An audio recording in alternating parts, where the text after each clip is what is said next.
The bullet that should have killed Marshal Wyatt Callahan instead left him with a shattered leg and a broken spirit. After 20 years upholding the law across the frontier, he found himself discharged with nothing but a meager pension and a laudanum addiction that dulled both his pain and his once legendary instincts. Deadwood Gulch wasn't his first choice for retirement, or even his 10th, but the letter from the territorial governor had been specific. A recently abandoned gold mine called the Redemption was being offered to him in recognition of his service. The catch: he had to live on the property and maintain legal ownership for at least 1 year. Probably worthless, Wyatt muttered as the stagecoach struggled up the winding mountain road. Why else would they give it away? The driver, a weathered man named Silas, glanced back with a curious expression. Folks say the Redemption ain't exactly abandoned, Marshal. They say something drove the miners out. Superstitious nonsense, Wyatt replied, though his hand instinctively checked his revolver. 20 years of law enforcement had taught him to dismiss rumors while simultaneously preparing for them to be true. Deadwood Gulch appeared suddenly around a bend, a collection of rough buildings clinging to the mountainside like barnacles on a ship's hull. Despite its small size, the town bustled with activity. Miners, merchants, and the usual assortment of frontier opportunists filled the muddy street. Strange place for a ghost town, Wyatt observed as Silas helped him down from the coach, his damaged leg protesting every movement. Redemption's the only mine that closed, Silas explained. Rest of the gulch is producing good color. That's what makes folks nervous. Why would anyone abandon a working claim? The local saloon, optimistically named the Golden Future, offered Wyatt his first glimpse of Deadwood's social hierarchy. Conversations halted when he entered, his marshal's badge still pinned to his coat out of habit rather than authority. He ordered whiskey instead of introducing himself, observing the room with professional detachment. "You must be Callahan," said a voice beside him. A man in an immaculate suit extended his hand. "Judge Horace Blackwell. I handle legal matters in the Gulch." "Didn't know mining camps warranted their own judiciary," Wyatt replied, shaking the offered hand. "Progress marches even into the wilderness, Marshal. Deadwood is becoming civilized, despite certain obstacles." Blackwell's gaze drifted toward a table in the corner where a solitary figure sat reading. "I understand you're taking possession of the Redemption. That's the plan. Brave man, or desperate." The judge signaled for another whiskey. The previous owner, Hannah Fulton, was found wandering the hills, raving about voices in the darkness, died in his sleep 3 days later.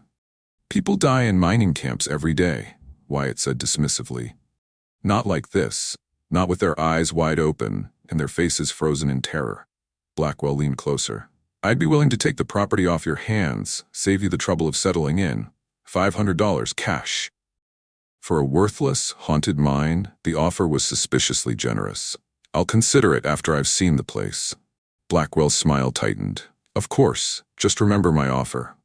As the judge departed, the solitary reader in the corner finally looked up. The man was younger than most in the saloon, with intelligent eyes and an air of education that seemed out of place. He gathered his book and approached Wyatt's table. "Dr. Elijah Solomon," he introduced himself. "I couldn't help overhearing. You're the new owner of the Redemption?" Word travels fast. Small towns thrive on gossip. Solomon gestured to Wyatt's leg, where he'd been unconsciously rubbing the old wound. "That looks painful. I might be able to help if you're interested in something more effective than whatever patent medicine you've been using." Wyatt's eyes narrowed. "What makes you think?" "Your pupils, the slight tremor in your left hand, the way you're favoring your right side to compensate for the weakness in your leg. Classic signs of laudanum dependence." Solomon's tone held no judgment, only clinical observation.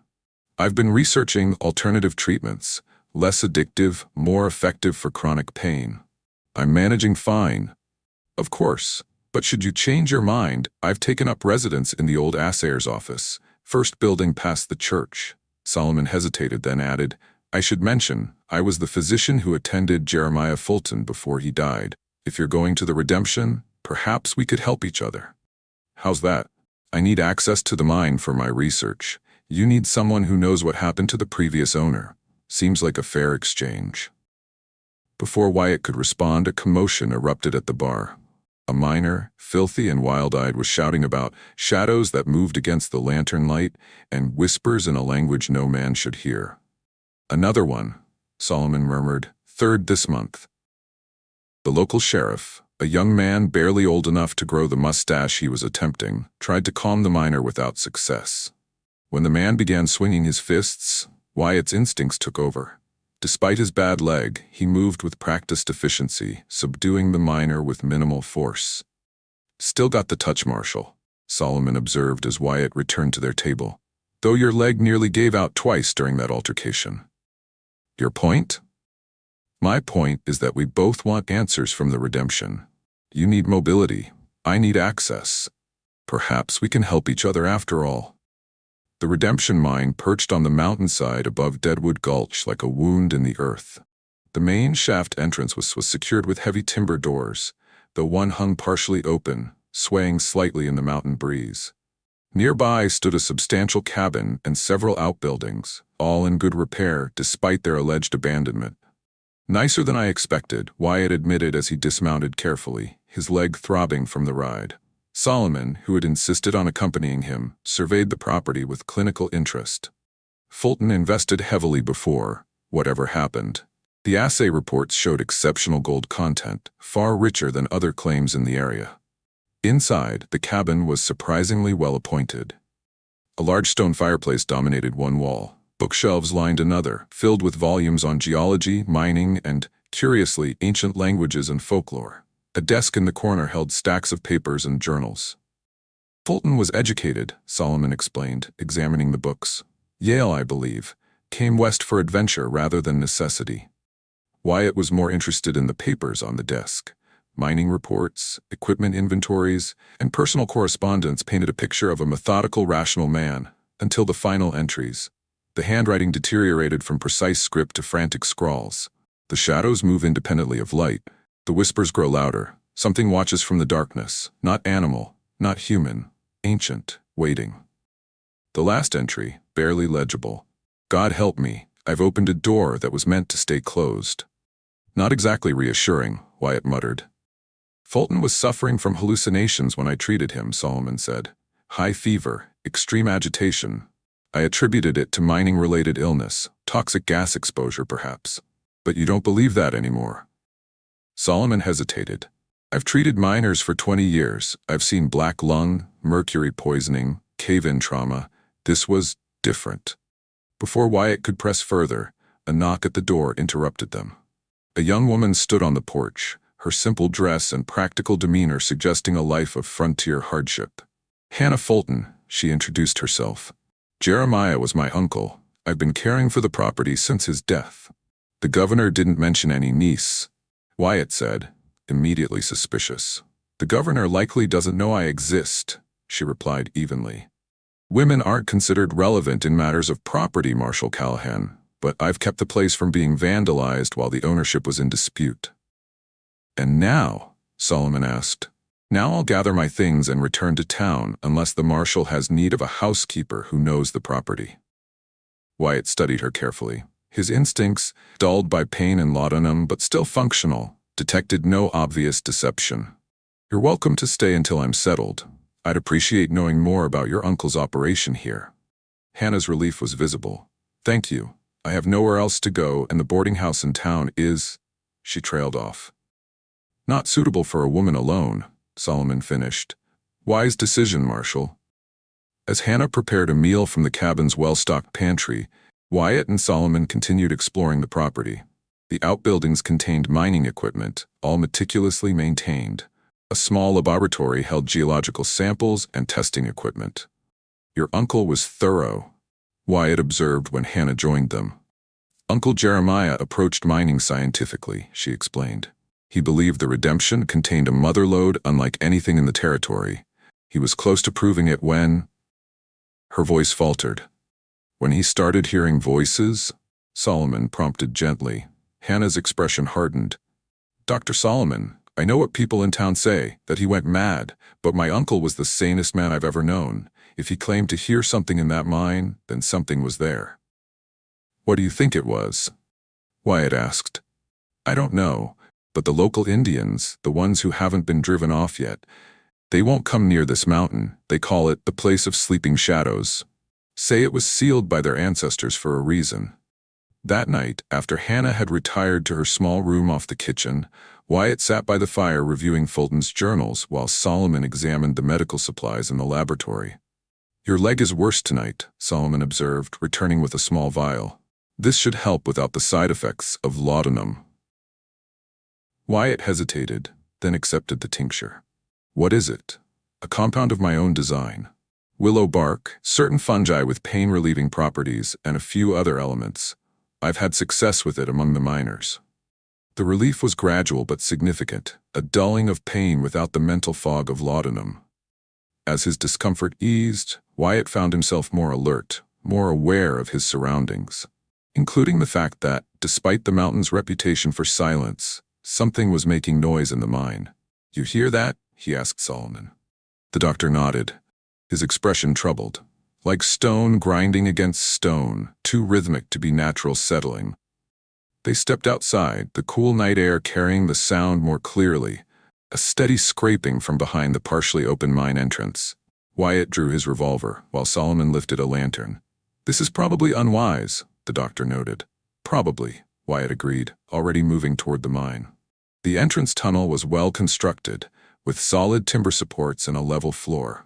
Their lantern cast long shadows that seemed to move independently of their progress, creating unsettling patterns on the rough-hewn walls. The scraping grew louder, then suddenly stopped as they reached a junction where the main tunnel split into 3 branches. In the silence that followed, both men became aware of something else, a whisper so faint it might have been imagination, in a language neither recognized. "Perhaps we should return with more men," Solomon suggested, his scientific confidence visibly shaken. Before Wyatt could respond, a blast of cold air extinguished their lantern, plunging them into absolute darkness. In that moment, Wyatt felt something brush past him, not physical enough to be human, but too substantial to be merely air. The whispers intensified, surrounding them. Though the words remained incomprehensible, their malevolent intent was unmistakable.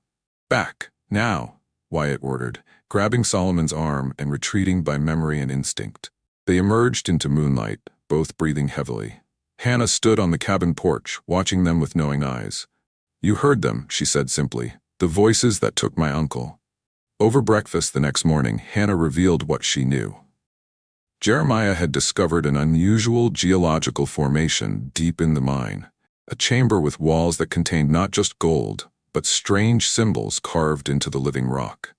He believed it was some kind of temple, buried by a landslide centuries ago, she explained. The gold was merely decorative, part of whatever rituals were performed there. "What kind of temple?" Solomon asked, his scientific skepticism warring with what he'd experienced the previous night. Uncle Jeremiah researched extensively. He believed it predated known native settlements by thousands of years. The symbols matched nothing in archaeological records, but had similarities to certain Mesopotamian and Central American pictographs. "Suggesting what, exactly?" Wyatt pressed. Hannah hesitated. "A common origin, a civilization that existed before recorded history, spanning continents, one that possessed knowledge we've since lost, or been protected from." The conversation was interrupted by the arrival of Judge Blackwell, accompanied by several men, including the young sheriff. Their expressions suggested this wasn't a social call. "Marshal Callahan," Blackwell began without preamble, "I've come to make you a new offer for the redemption. $1,000, far more than this played-out claim is worth." "Seems you're very interested in a worthless mine," Wyatt observed. "Makes me wonder what you know that I don't." Blackwell's affable mask slipped momentarily. "I know that mining is dangerous work. Accidents happen frequently. It would be a shame if your disability made you vulnerable to such hazards." The threat hung in the air, transparent and crude. Wyatt had faced down better men with worse intentions throughout his career. "I appreciate your concern, Judge, but I think I'll hold on to the redemption for now." Blackwell's smile didn't reach his eyes. "As you wish, but remember, I tried to be reasonable." He turned to leave, then added, "Miss Fulton, Dr. Solomon, interesting company you're keeping, Marshal. a madman's niece and a physician whose unorthodox treatments have raised questions about his medical credentials. After they departed, Solomon's expression was grim. Blackwell has significant influence in the territorial capital. If he's challenging my credentials, he's been planning this confrontation for some time. The question is why, Wyatt said. What's in that mine that's worth threatening a federal marshal over?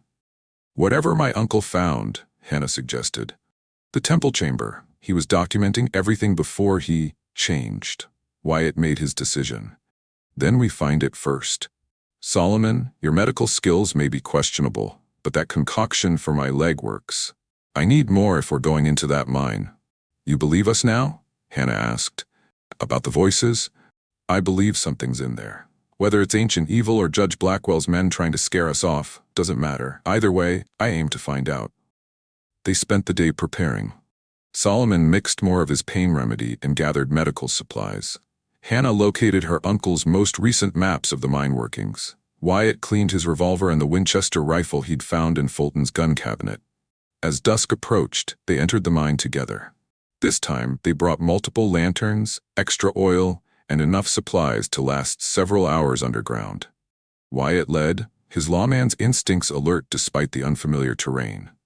Solomon followed, his medical bag containing instruments that might serve as tools or weapons if needed.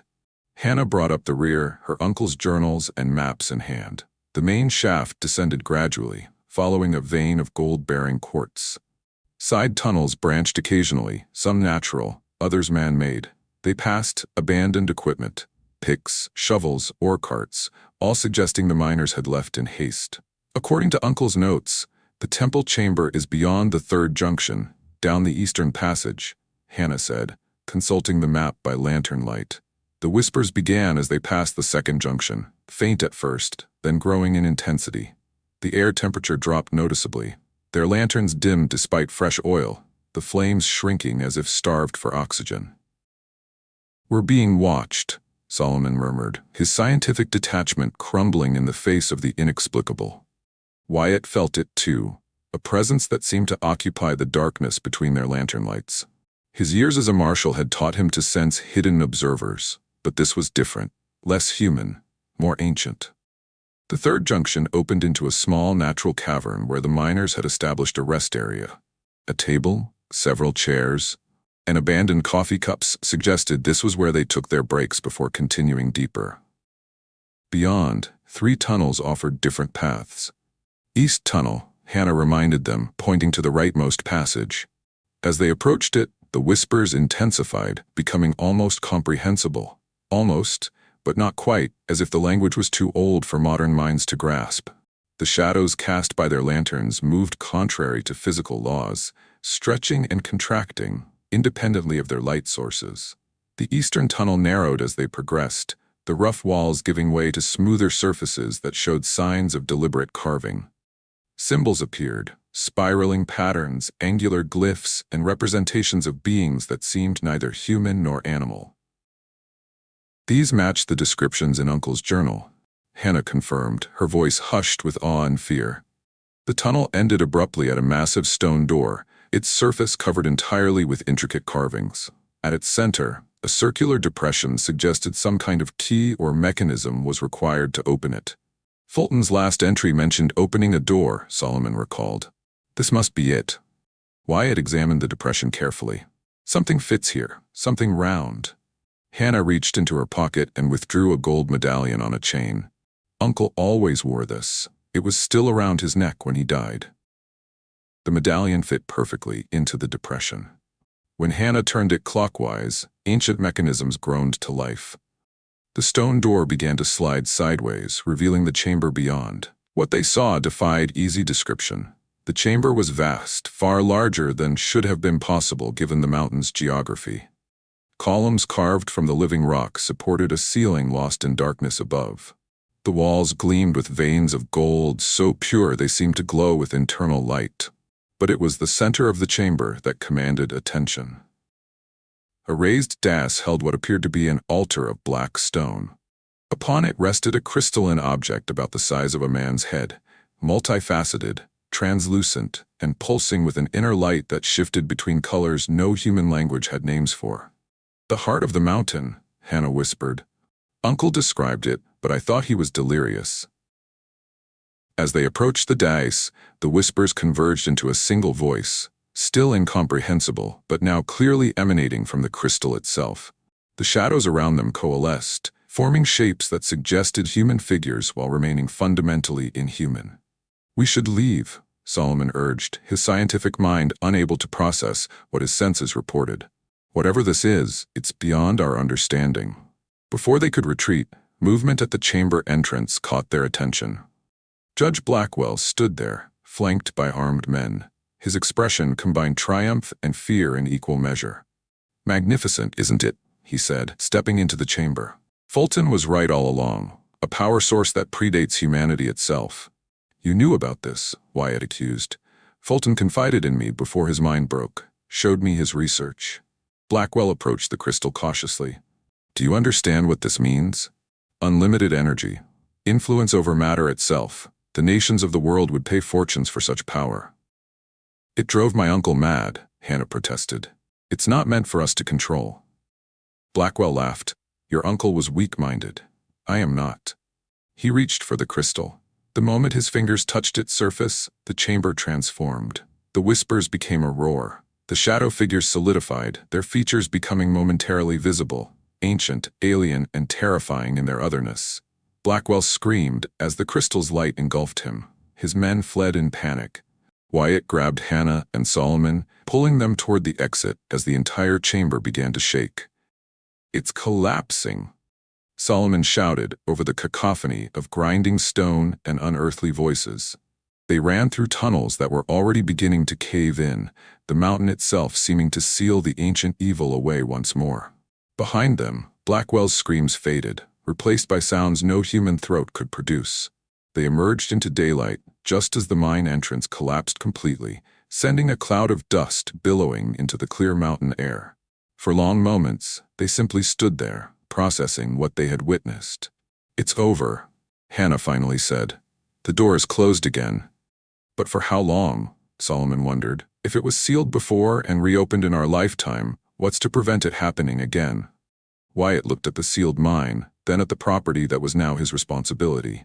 "We are," he said simply. "This land stays with us. We protect it. We make sure no one opens that door again." In the months that followed, Deadwood Gulch gradually forgot the strangeness surrounding the redemption mine.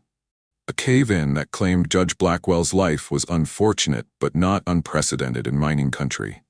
The judge's business interests were divided among his associates, none of whom showed interest in the abandoned redemption claim. Wyatt remained, his leg improving under Solomon's continued treatment. The doctor established a proper practice in town but maintained his residence at the redemption, ostensibly to monitor his patient's progress. Hannah managed the household and began cataloging her uncle's research, separating valuable scientific observations from dangerous knowledge about what lay beneath the mountain. Together, they formed an unlikely alliance, a wounded lawman, an unorthodox physician, and a woman of remarkable resilience. They told no one the full truth of what they had witnessed. Some burdens were too heavy to share, some knowledge too dangerous to spread. On quiet nights, when the mountain winds whispered around the cabin, they sometimes thought they could hear echoes from deep within the sealed mine, ancient voices speaking in forgotten tongues, waiting patiently for the day when the door might once again be opened. But as long as the redemption remained in their care, that day would not come. Some treasures were never meant to be claimed, some powers never meant to be wielded, and some doors were meant to stay closed, guarded by those who understood the true nature of what lay beyond.